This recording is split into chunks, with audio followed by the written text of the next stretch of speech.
This phrase, I'm worried what others will think about me, it isn't correct.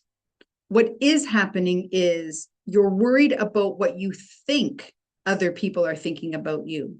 And that has everything to do with the relationship you have with yourself. Worrying about what you think others are thinking about you comes from your imagination, your thinking.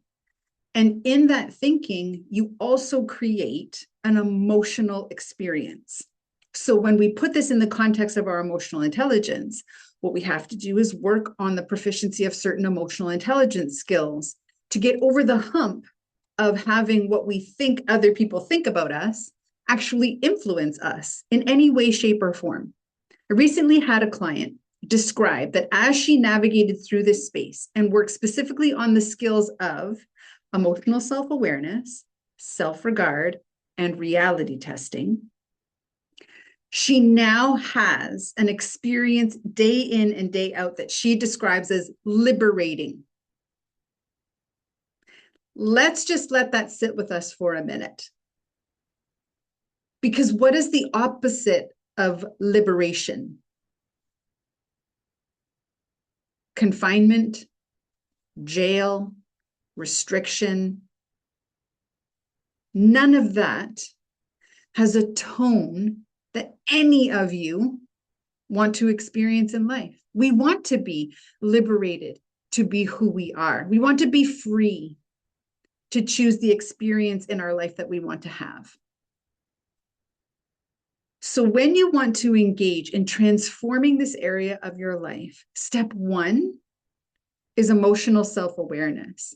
You have to pay attention to every time you are triggered in this way.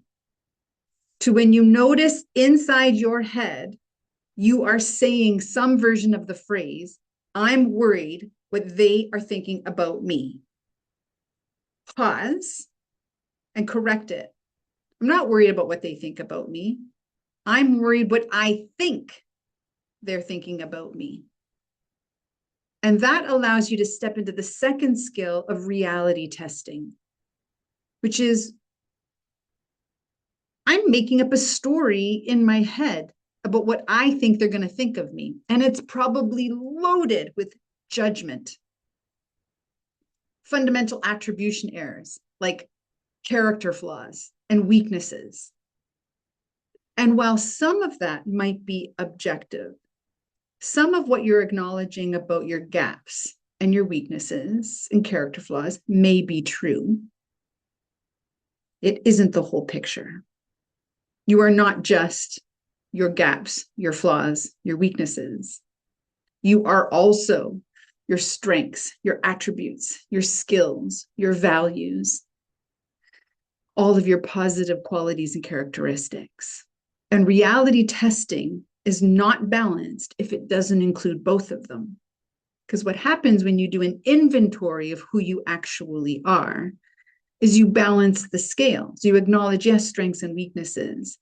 And this is actually moving in the direction of building proficiency around your self-regard, your relationship with yourself. Because as the phrase goes, I am a masterpiece and a work in progress. Both sides of the coin, balancing the scales.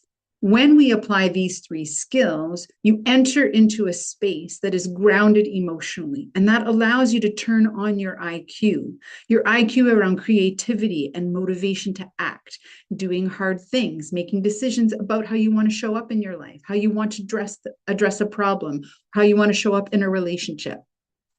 Without it, you stay in the spiral of worrying about what you think other people are going to think about you, and allowing that to be what directs your life.